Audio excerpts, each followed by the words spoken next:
Здравствуйте! В эфире передача «Точка зрения», и мы продолжаем цикл передач на тему Гагаузия в предвыборный период. И гости в нашей студии. Василий Савович Нейковчин, депутат парламента Республики Молдова 14-го созыва. Здравствуйте! Добрый день! И Борис Константинович Новак, депутат Народного собрания Гагаузии 2-го и 3-го созыва. Здравствуйте, Борис Константинович! Добрый день! Добрый день! Ну что ж, уважаемые гости, до выборов осталось 2 дня. Как вы оцениваете эту предвыборную кампанию? Борис Константинович, давайте вам первое слово предоставим. Давайте. Это как раз равноценный вопрос, что привело меня сюда или нас сюда. Действительно, до выборов осталось 2 дня. Это до первого тура. До окончания первого тура. Ну, пока первый тур. Говорим. Я понимаю, о чем я говорю. Да. Я понимаю, о чем я говорю. Потому что некоторые кандидаты заверяли наше население и заверяли, в общем-то, и даже руководство России о том, что выборы закончатся в первом туре, и от партии социалистов кандидаты... Вы так не считаете? Нет, конечно. Поэтому я говорю... Почему? Почему вы так не считаете? Потому что я живу здесь. Так. Я живу среди народа, я общаюсь с народом, и не только в Камрате, а и довольно много общаюсь в других населенных пунктах, в выборных кампаниях. Я, конечно, не участвую. Участвую в команде Дудогла Николая Харлантовича, и мне, конечно, приходится встречаться на встречах, видеть глаза людей, общаться с ними, вопросы освещать, получать вопросы, отвечать на них. И хочу вам с большой уверенностью сказать, что состоится 2-й тур обязательно. Более того, команда Дудогла лидирует в первом туре. Да. Потому что, вы понимаете, идет информационная, так сказать, я не хотел бы слово «война», информационная борьба. Борьба. Да. Да, идет информационная борьба, и, конечно, психология людей какова? Если человек, которые определены люди, и, конечно, не качнешь ни вправо, ни влево, все это, да. Если каждый идет за своим лидером, это нормальное явление. Но есть довольно-таки большое количество людей, которые не определившись, и практика последних 15-20 лет показывает, что если человек не определился, он смотрит, а кто сильнее? И к тому. И, конечно, оппоненты надувают щеки, как это так культурно выражать, сказать, и говорят о том, что они будут побеждать с первого тура. Я, конечно, можно сейчас и ко мне применить чего-то тоже, но я вам говорю, буквально реально общаюсь во многих населенных пунктах. Я бываю и в составе, значит, когда Николай Харлантович едет на встречу, я рядом с ним, и бываю без него. И в Камрате хожу, с людьми общаюсь. Я не хочу сказать, что это такая известная личность в Камрате или в Гагаузии. Люди довольно-таки многие меня знают по прошлой работе, по моим, в общем-то, политическим взглядам. И люди довольно откровенно подходят, спрашивают. Я вам хочу сказать, будет 2-й тур, и будет обязательно 2-й тур, и в первом туре команда Дудогла Николая Харлантовича лидирует. Василий Савович, вы какой точки зрения придерживаетесь? Будет 2-й тур? Я бы не хотел назвать это слово борьбой, потому что сегодня в Гагаузии развернулась настоящая война. Причем война без правил, и играет в ней задействовано очень много сил. Это и внутренние силы, это и внешние силы. К внутренним силам, наверное, следует отнести те партии, которые сегодня очень агрессивно себя ведут и поддерживают одного кандидата. О каких партиях вы говорите? Речь идет прежде всего о партии социалистов, которая получила довольно значительный процент. Если вспомнить парламентские выборы, которые состоялись совсем недавно, это 57% социалисты получили на парламентских выборах. Это был довольно неожиданный для них успех. И вот на фоне этого лидер партии социалистов Игорь Додон возомнил себя полубогом и в Молдове, и в Гагаузии, и решил, что он может повторить этот успех и на башкирских выборах. А на самом деле, как вы считаете? Фактически Додон решил сделать 2 вещи. Назначить своего наместника в Гагаузии и управлять Гагаузией посредством, так сказать, своей назначенки, в данном случае Ирины Влад. Второе, Додон пытается узурпировать роль посредника между Гагаузией и Россией. В нашу выборную кампанию ввязано очень много внешних сил. Прежде всего, это некоторые политические силы в Российской Федерации, я имею в виду некоторые фракции в Госдуме, Это «Справедливая Россия», это другие фракции, которые тоже создают определенный образ. Ирина Влах как победительницы, партии социалистов как победителя на будущих башкирских выборах. А вопрос стоит по большому счету, а зачем им это надо? Я назвал две цели для чего.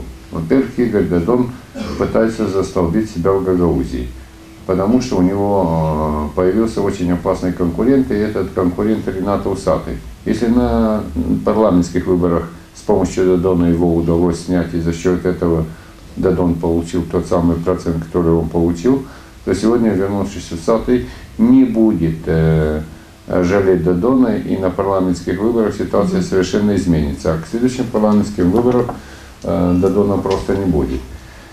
Второе. Сегодня Игорь Николаевич Додон пытается решать все вопросы в России за счет Гагаузии. Он Гагаузию как таковую, ее политический класс исключает. Он считает, что он будет разговаривать, он будет решать, кому ходить в Гагаузии, из Гагаузии в Москву, что делать в Москве, как решать в Москве вопросы для Гагаузии.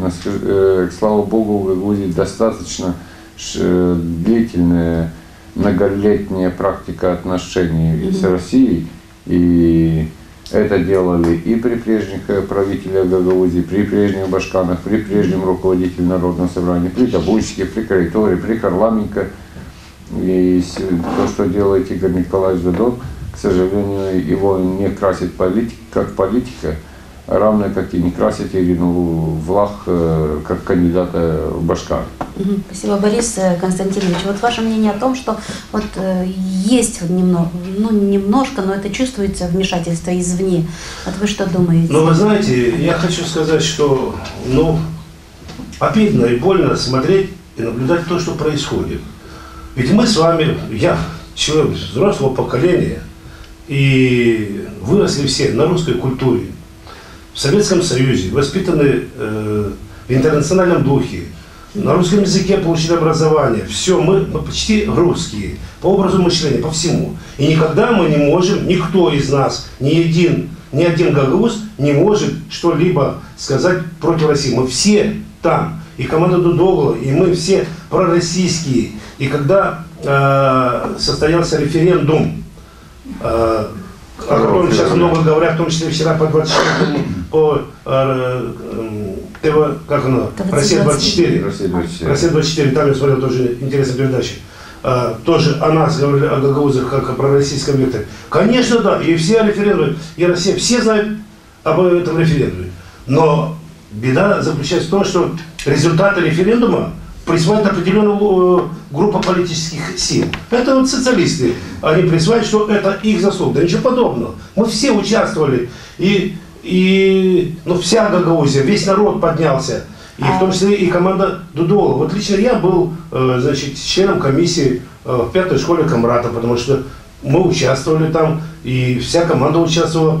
А результаты этого референдума и пророссийского вектора приватизировала команда Додона. То есть они родители, они пророссийские, они за Россию, а остальные все против. Но чистейший воды обман. Вот ты потом объясни этому нашему избирателю, что это не так. Мы объясняем, конечно, что это не так, потому что мы все участники этого процесса и пророссийского отношения. И мы с Россией, и мы за Россию, и мы беспокоимся о том, чтобы рынки были открыты российские, и политические связи, и экономические связи. Мы же без нее, без России, никуда не денемся, ни Молдова, ни Гагаузия. Но в отличие от наших оппонентов, команда Дудогла не спекулирует на этом. Не спекулирует. Я бываю на многих встречах лично рядом с Дудоглом Николаем Харламовичем. Я хочу с большим удовлетворением отметить одну вещь.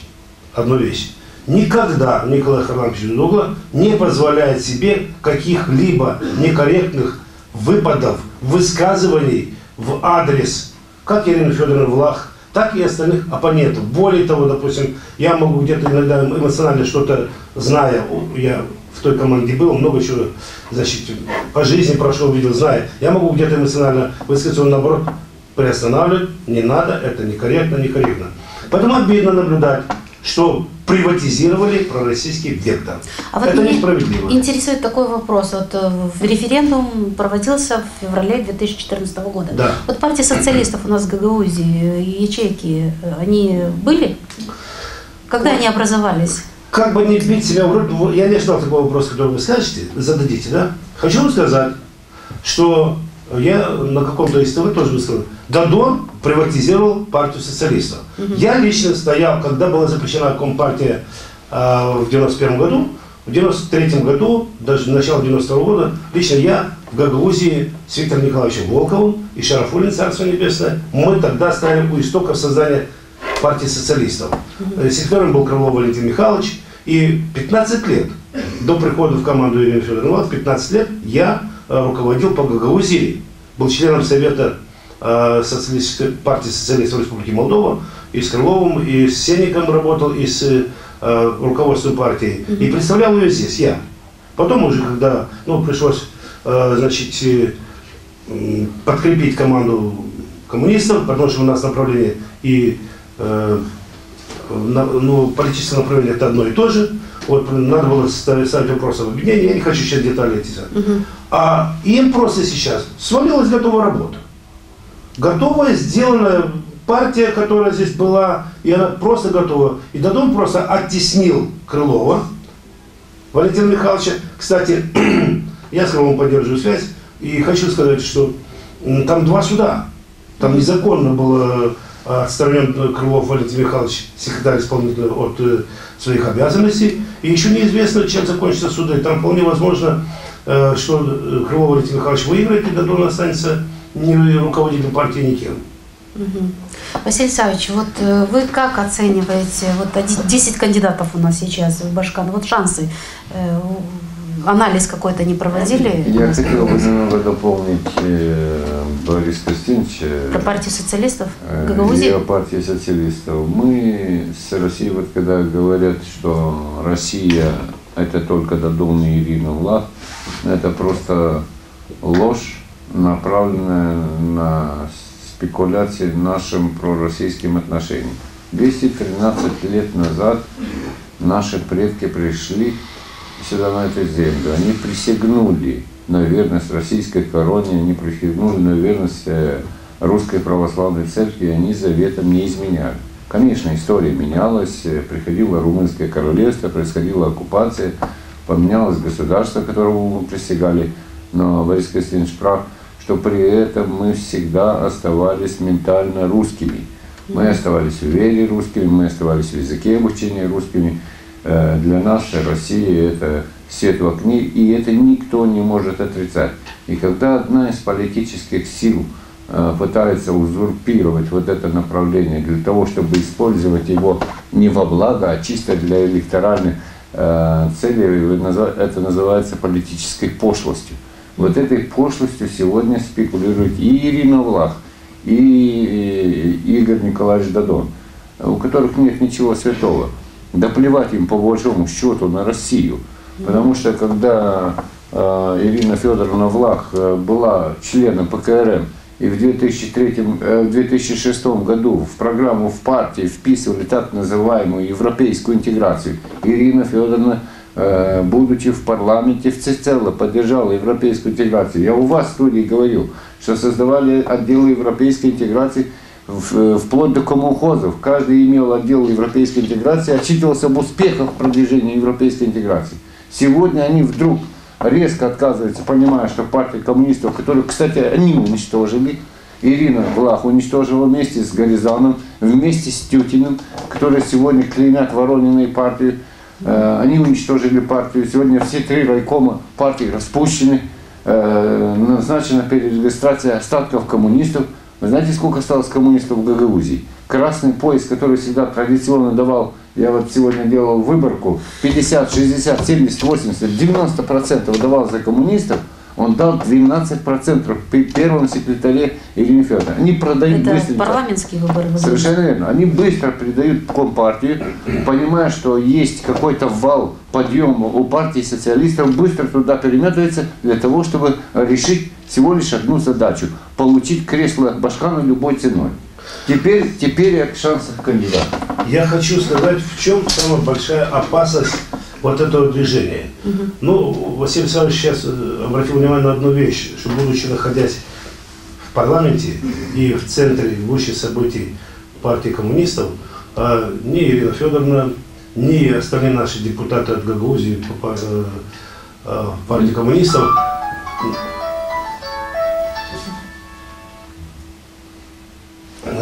они никогда не отставались такой твердостью неправильность ориентации, допустим, на тот момент проевропейского курса, значит, Республики Молдова. Они тогда не делали, потому что партия коммунистов была сильна, она рулила, и, конечно, кто пойдет против течения. А сегодня, когда партия коммунистов ослабла, и, конечно, уже вот пошли вот такие вот движения. Я хочу сказать, в чем опасность этого. Так. Велика опасность в том, что сегодня и господин Додон, и социалисты, сегодняшние социалисты в Гагаузии, вместе с Ириной Федоровной, ну, теоретически, гипотетически предположим, что станет Башканом. Но она же станет Башканом в пику отношений с руководством Республики Молдова, в пику. Никто там ее поддерживать не будет. Никто поддерживать не будет. Как потом выстроятся отношения Башкана и руководства Молдовы? Как они после этого будут? Каким образом будет развиваться экономика, когда ты там нежеланный, когда вы в оппозиции? Когда в оппозиции Додон, который ничего 4 года решать не будет с социалистами, когда в оппозиции Башкан, который ничего влиять, находясь даже членом правительства Республики Молдова, членом правительства, никаких отношений там нет, там же просто будешь изгоем. Под изгоя денег не дадут. Зачем ради личных амбиций, ради того, чтобы стать Башканом, закладывать благополучие целого народа? Кому нужен такой Башкан? Который будет вы бываете на встречах с людьми, вот вы общаетесь с ними, они эти вещи понимают, вот ситуацию вот такую понимают, если кто будет Башканом, что ждет людей? Ведь прошли один раз через это все. Сейчас, Василий Александрович, свою точку зрения скажешь, можно? Да. Я хочу вам сказать, что на протяжении года, или чуть больше, к сожалению великому, господин Формузал и же с ним, они довольно-таки много смогли охмурить и оболванить наш народ. И поэтому, конечно, первоначально было тяжело людям разъяснять, что это не так. Вы знаете, когда вот в ушах грязи налили, вот, дутовые команды только за Европу, вот то-то, ну, всякую грязь говорят. Мне просто стыдно. Я вот в связи с этим хочу сказать, но мы, конечно, проясняем людям, и люди сами видят, ориентируются, и люди понимают. Понимаете опасность этого курса? Я хотел бы другому сказать, что мы говорили о вмешательстве. Вот сегодня кандидаты выбрасывают огромные суммы денег. Ну, посмотрите, что делается. Гагаузия, наверное, за 20 лет своего существования, да и юг за 20 лет своего существования никогда не видел такого количества знаменитостей, которые сегодня посещают Гагаузию. Когда кто из наших, мы или более старшее поколение думало, что к нам приедет такой известный певец, как Олег Газманов. Они бесплатно приезжают? Так вот, вчера я смотрел одну очень интересную передачу «Политика» с Натальей Марар. Она задала вопрос лидеру партии социалистов, господину Додону. Скажите, господин Додон, кто оплачивал концерт Газманова? А он говорит, я не знаю. Он просто так приехал и спел. А второй вопрос. Но Газманов никогда просто так не поет, потому что по версии Forbes, это журнал, который анализирует богатство наиболее таких знаменитых людей в России, Газманов входит в число наиболее богатых людей России. И просто так, из-за любви к Гагаузии, к Ирине Влах, к гагаузскому народу он петь просто не будет. Додон ответил, может быть, Ирина Федоровна Влах. Так вот, из полуофициальных источников, я вчера где-то нашел цифры, только за концерт Олега Газманова было уплачено 100 тысяч евро. 100 тысяч евро по сегодняшнему курсу это 2 миллиона леев. За приезд Валуева и Дропека по 50 тысяч евро. Для того, чтобы попасть в администрацию президента и получить право на фото с Нарышкиными, с Матвиенко, по 50 тысяч евро. Я сложил грубо и посчитал 9 миллионов 600 тысяч леев. Хотя кандидат может потратить не более 2 миллионов. А официальная декларация Ирины Федоровны 414 тысяч леев она заявила о том, что она потратила. Но между 9 миллионами, почти 10 миллионами и 414 тысячами есть существенная, огромная разница. Борис Константинович, вот вы начальник еще строительной инспекции у нас в Гагаузии. За 9 миллионов сколько километров дорог нужно построить? Ну, хорошую дорогу 9 километров. Может... Это с нуля. Угу. С нуля. А отремонтировать так, ну, гораздо больше. А если собрать все деньги, которые тратятся на выборы, вот, на агитации, что хорошего можно сделать для Гагаузии? Я думаю, в любом случае, конечно, ну, во всех странах же не избежать этого, и у нас не избежать. Просто, может быть, одни ведут скромнее агитационную работу, и скромнее расходы эти делают, а другие, конечно, более шикарно, потому что думают по-другому. Я сейчас не буду оценивать это, то, что сказал Василий Савич. Я понял такую штуку. Если о концертах что-то сказать... Ну да, вот я хотела как раз спросить, вот вы тоже руководитель Коробейники, может, хотя бы чуть-чуть пригласили бы вас? Давай так, чтобы не звучало, что я опять рекламирую себя или какая-то реклама нашего ансамбля. Я хочу сказать, что вот Николай Харламович Дудоглов привлек наш ансамбль «Гагаузские Коробейники», который на общественных началах создан.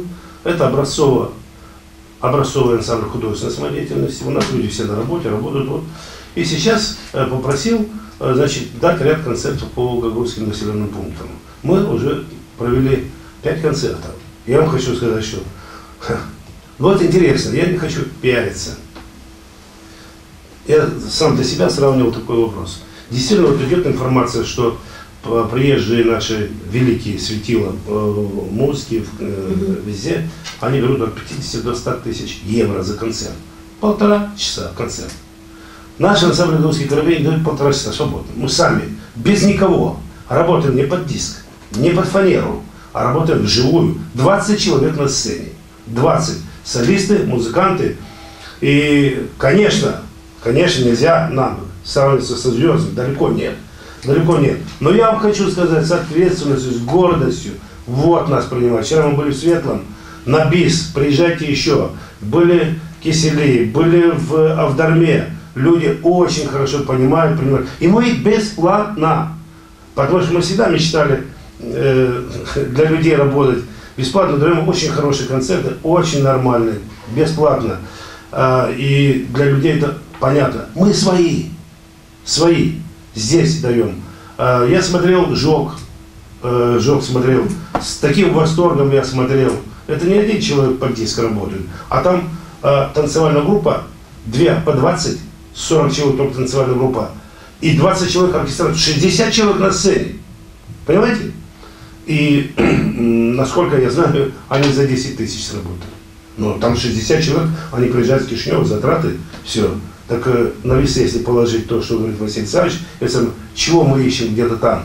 Это спекуляция, чисто поддерживать наших кандидатов отечественных артистов. У нас Кадынча своя есть, у нас Бюзова своя есть. Мы же патриоты своего края.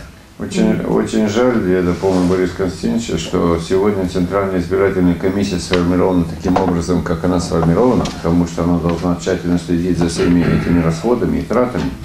Но, к сожалению, политический расклад в избирательной комиссии таков, что 3 человека они представляют господина Формузала, а он, соответственно, поддерживает Ирину Влах, 3 человека представляют Константинова, они поддерживают Крайтора, и 3 человека представляют команду, будем говорить, Дудогла. И, естественно, большинство на стороне Константинова и Формузала. Вот эти все траты, вот эти все затраты, они должны быть под пристальным вниманием ЦИК.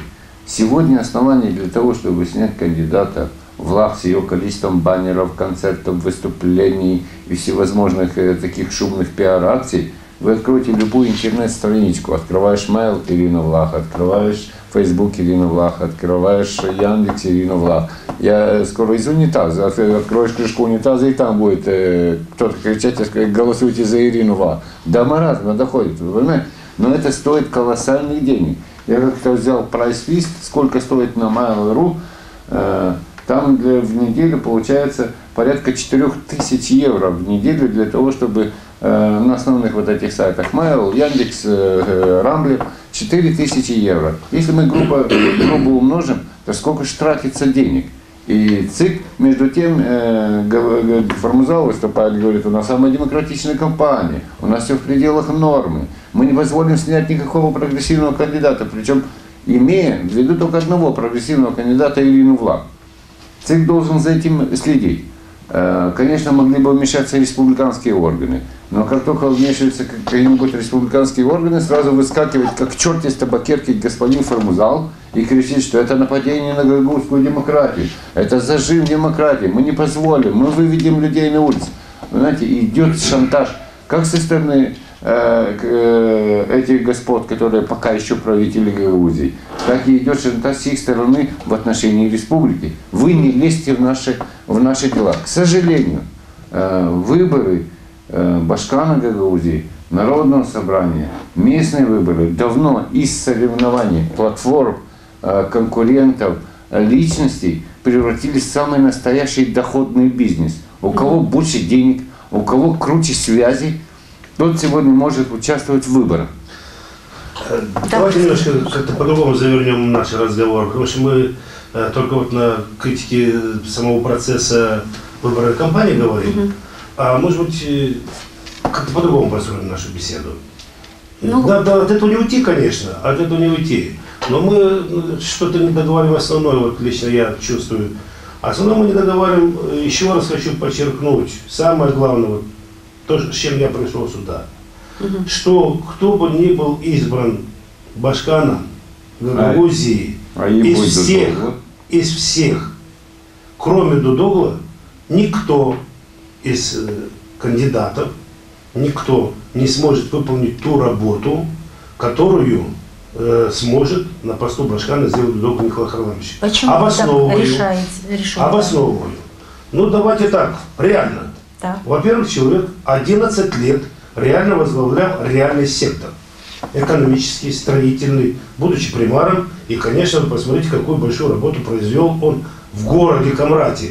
И не только. Вот, вы знаете, с большим удивлением и удовольствием наблюдал такие вещи. И в Вулканештах, и в Светлом, и еще в ряде населенных пунктов. Один момент, вы не знаете, о чем я хочу сказать. Не надо. К нему подходят люди и говорят, я рядом стою, Николай Николаевич, спасибо, вы нам помогли в школе. Вот был, конечно, садику помогли, я был с ним в 2 садиках, в 2 школах. Подходят люди, директора, заведующие садиков, и говорят, спасибо, вот это вы нам сделали, вот это вы нам сделали. Будучи на посту примара Камрата, он помогал этим людям, этим садикам, школам финансово. Для меня было это приятное удивление. То есть реально знает картину. Помогал им тогда. Помогал не только Камрату, а и другим населенным пунктам. То есть человек из реального сектора. Человек, который реально знает программу, который умеет делать, строит и будет строить. Реально. Это не просто там, допустим, потому что представительная власть депутатская и исполнительная власть — это 2 разные ветви. И если, допустим, уметь хорошим депутатом, это не значит быть хорошим исполнителем. Это еще не каждому дано. Вот. Я слушал наших коллег, там, коллеги, которые выступают, и другие. Ну, просто, как бы красиво не обещали бы, я хочу сказать, что просто реальные деньги дадут только под Дудогла. Только под него реальные деньги, потому что он сегодня имеет прекрасное отношение с руководством страны, с руководством России, с руководством Турции. И нам нельзя противопоставлять одно другому. Вот. Поэтому, кто бы как ни фантазировал, если мы не изберем Дудогла Николая Харламовича, 4 года, потом локти будем кусать. А нам этого допускать нельзя. Уже вот так вот приезжала экономика, нам надо решать и быть умными, заботиться о себе, о Гагаузии. Не на словах патриотических. А вот ответьте мне на такой вопрос, вот, чтобы у нас были хорошие отношения, вот Гагаузия и Кишинев, да, от кого это зависит? От руководства Гагаузии или от руководства Кишинева? Обоюдно, конечно. Так. Конечно, обоюдно. Ну, во-первых, давайте так. Основой основ человеческого значит, общества является ячейка семья.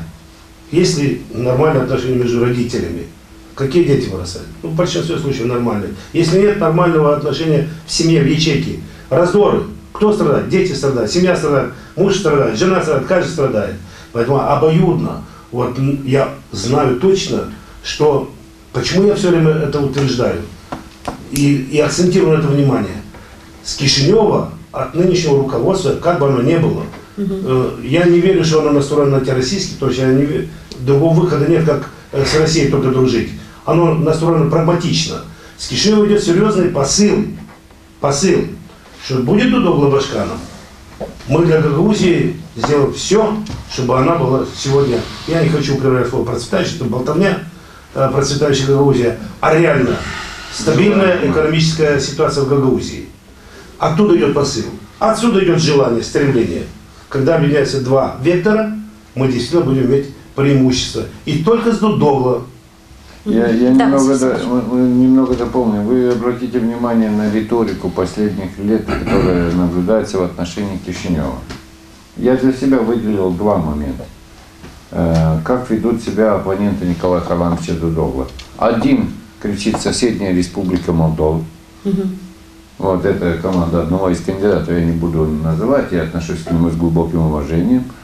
Вот. Сторонники Ирины Влах во главе с Додоном и она сама антинародный режим в Кишиневе. Скажите, кто будет разговаривать с такой властью? Почему плохо в Гагаузии? Да потому что Формузал за 4 года, как говорит Николай Харламович Дудогла, он обманывал всех, он кидал всех, и в конце концов он остался один в своем кабинете, без друзей, без финансов, без поддержки, без ничего. Дудогла не ссорился ни с кем. Он дружил и с либералами, и с либерал-демократами, и с демократами. И мы говорили у вас в студии, за 1 год только на 160 миллионов удалось привлечь, вот Борис Костинович привел пример, для Чешмекёя, Тули, для Дезгинжи, для Кирсова. Ну я беру свое село Кирсово. В Кирсово за 1 год 2 садика отремонтировали, дом культуры отремонтировали, интернат, вспомогательный интернат для детей с, так сказать, с пороками отремонтировали. Причем, будучи всего лишь примарным комрадом, он находит возможность разговаривать с любым человеком, независимо от того, какая партия его делегировала на ту или иную должность министра. И то же самое в Гагаузии. Он предложил, первое, что сделал Дудогла, он предложил идею национального единства Гагаузии. Если мы сегодня не объединим Гагаузию и не скажем, люди добрые, давайте забудем о том, ведь до 1994 года мы были просто народом Гагаузии. Гагаузами, болгарами, украинцами, но народом Гагаузии. С 1994 года мы разбежались по партийным квартирам, и до сих пор мы не можем собраться вместе. И вот этого хочет добиться Дудогла. И если мы объединимся внутри себя, мы создадим, как его называют сейчас, модно называть, технократическое правительство, то есть правительство профессионалов, которые специалисты в своем деле. Если мы не будем угрожать Кишиневу тем, что мы выйдем из состава Молдовы, уйдем куда-нибудь. Я сегодня получил на e-mail газеты «Ини Гагаузия» получил письмо из Одесской области. Депутат областной рады Гагауз по национальности пишет, что сегодня правительство Украины в случае победы экстремистских сил, а я понимаю, кого они имеют в виду, готовится в срочном порядке рассмотреть вопрос о полной изоляции Гагаузии от внешнего мира. Начиная с перекрытия всех пропускных пунктов, ограничений для допуска на территорию Украины мужчин от 18 до 60 лет. Вы понимаете, что может произойти? Если мы изберем не Николая Дудогла, нормального, толерантного политика, который умеет и договариваться со всеми, и разговаривать со всеми, а изберем экстремиста, идем в таможенный союз, объявим войну Кишиневу. Нас загонят в резервацию, как индейцев в Северной Америке. И мы никуда не выйдем. Поэтому надо думать, за кого мы будем голосовать 22 марта. Из Гагаузии хотят сделать костер. Гагаузов хотят сделать пушечным мясом. Об этом сегодня надо говорить. И сегодня правильно кто-то написал в одной листовке, что если мы изберем таких экстремистов, которых выдвигает партия социалистов, в лице, не буду повторять, уже надоело повторять его фамилию, то мы непременно окажемся на пороге гражданской войны. Потому что все к этому идет. Неумение работать, ничего для Гагаузии не сделали, не желают это самое, и желают только одного – конфронтации с Кишиневым, конфронтации со всем миром. Даешь таможенный союз. О каком таможенном союзе может говорить Додон, если он еще год назад называл всех утопистами или больными, тех, кто говорил о каком-либо союзе вообще с Россией? Гагаузия может войти в таможенный союз отдельно от Молдовы? Нет, конечно, потому что нет общей границы. О чем мы говорим? Сегодня на Украине полыхает гражданская война. И ей конца края не видно. Да, Борис Константинович. Добро. Я хочу сказать вот на ваш вопрос. Будучи депутатом Народного собрания, я участвовал, когда получали дизельное топливо 2 раза. Гуманитарное дизельное топливо получали. Вы знаете, что для того, чтобы его получить сюда, один раз Турция посылала, один раз Россия. Обязательно нужно согласиться. Ведь оно идет на Республику Молдова. Да, для гагаузов, но на Республику Молдову. Обязательно нужно через парламент, через Республику Молдову. Поэтому не можем мы, минуя Молдову, напрямую дружить с какой-либо другой страной. Мы не самостоятельный политический субъект. Вот. Мы составная часть Республики Молдова. Поэтому надо этот фактор учитывать и не рассказывать фантазии. Я сейчас хочу очень больную тему затронуть. Больную. Вы не задали вопрос, мы же не готовились, мы напрямую работаем, да? Вот размышляю я очень много над такой проблемой. Наблюдая всю эту предвыборную кампанию, она сейчас завершается, первый этап, второй этап будет. Наблюдая эту кампанию, да, я с огорчением констатирую. Сегодня век интернета, век телевидения. Особенно продвинута молодежь, и многие сейчас пользуются сайтами. И, конечно, записи ведутся, они выставляются на сайтах везде, да. И вот я бываю в Кишиневе, да, иногда, как по работе, с других районов мне звонят. Не потому что я популярный личность, я говорю, вот, мы тебя по телевизору. То есть все люди смотрят. И что мы констатируем? Я констатирую. С большим огорчением констатирую, что и наш экс-башкан Формозал Михаил Макарович, который уже почти ушел, до последнего выступает очень некорректно по телевидению, называет команду Додона братки 90-х, называет еще там разные эпитеты, нехорошие эпитеты дает руководству Молдовы. Ведь смотрит весь мир. Зачем мы, вернее он и некоторые позорят, говорят, что мы патриоты Гагаузии, боремся за гагаузский народ, позорят весь гагаузский народ на весь мир. Зачем? Вот и сегодня, наверное, будет тоже кто-то смотреть нашу передачу. И в интернете, наверное, увидит ее. И Формозал Михаил Макарович знает о том, что сегодня весь мир пользуется, и в Москве, и в других странах смотрят, чего он позорит Гагаузию. 8 лет был башканом, ратовал за Гагаузию. И для Ирины Федоровны, что это большое приобретение. Формозал, это минус, это сегодня Формозал. Я не хочу выглядеть, что вот он уходящий, я его пинаю. Но мне обидно. Уйти же достойно. Ну, осталось ничего. Вот на прошлой неделе выступал с нехорошими выступлениями. Осталось ничего, уйди, чтобы ты потом вот здесь здоровался, скажешь, что по комрату, что по Чедовноги поздоровался и тебе сказали спасибо. 8 лет ты был, что-то сделал. Нет. И работал плохо, перессорил всю Гагаузию и уходит грязно. Спасибо. Ну и в заключении нашей программы ваше обращение к избирателям, к нашим телезрителям, пожалуйста, да, по одной минуте. Давайте мы, наверное, вы говорили о втором туре, немножко поговорим о втором туре буквально минуту. Завершила Академия наук Молдавской ССР, отдел социологии проводил трижды опрос о том, каким образом разложатся голоса кандидатов. И согласно опросу последнего тура, он опубликованный в нашей газете «Не Гагаузия», на первом месте Николай Дудогла, у него более 32%, около 30% набрала Ирина Вах, около 8%, Валерий Неогла. Ну, все дальше уже, соответственно, по убывающей.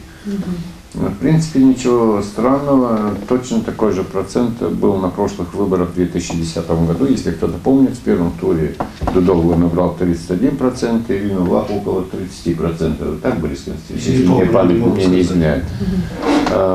Буквально 2 дня назад российское журналистское агентство «Аналитик», они уже делают второй мониторинг по Гагаузии, они дали свой анализ, это уже российская сторона.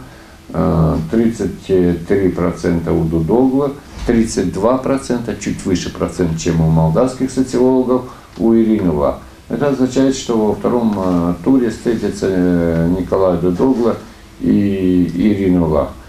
И, конечно, сегодня сказать, как закончится второй тур, который состоится 5 апреля, с определенностью сказать нельзя. Если мы увидели такой грязный первый тур, то что можно будет ожидать во втором туре, я сейчас не знаю. Потому что команда Ирины Федоровны сегодня ходит по Камрату, разъезжает по Гагаузии, угрожает всех то ли 23 марта, то ли 6 апреля всех зарыть под асфальт, закопать в землю так, чтобы миноискатель не нашел. Они грозятся уже всем.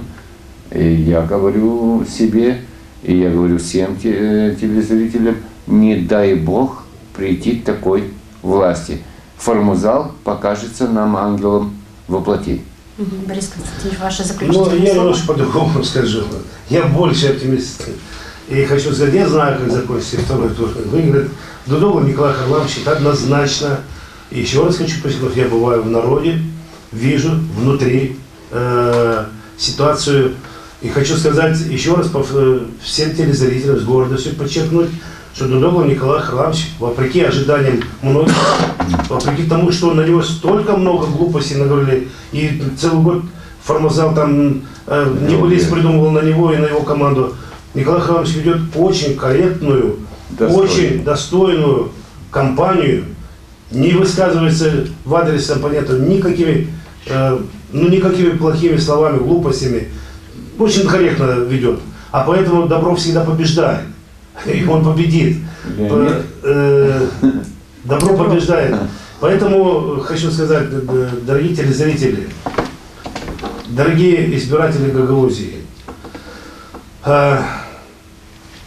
мы в парламентских выборах, особенно Николай Харламович подчеркивал, что 2 раза Гагаузия наступала на грабли, когда мы поддерживали тех, кого надо. И тем не менее, 3-й раз тоже наступили, поддержав команду Додона. Это ошибка. Наверное, многие сейчас прозрели и видят, что ничего она не решит, эта команда. Ничего не решит. И Башкан, поддержанный этой командой, тоже ничего не решит. Он будет Башканом кабинета. И не будет поддержан. Поэтому надо избрать Николая Харламовича. Для того, чтобы многие вопросы, те, которые очень болезненные, и экономические, и политические, можно было с его командой решить. Потому что в Москве, в Турции, в Кишиневе ждут победы Дудогло для того, чтобы помочь Гагаузии. Спасибо. Уважаемые телезрители, на этом наша передача подошла к концу. Напомню еще раз, что в сегодняшней программе участие приняли Василий Савович Нейкович, депутат парламента Республики Молдова 14-го созыва, и Борис Константинович Новак, депутат Народного собрания Гагаузии 2-го и 3-го созыва. Я благодарю вас за участие в нашей программе. Передачу провела Елизавета Ротарь. Спасибо всем за внимание. Оставайтесь на канале АТВ.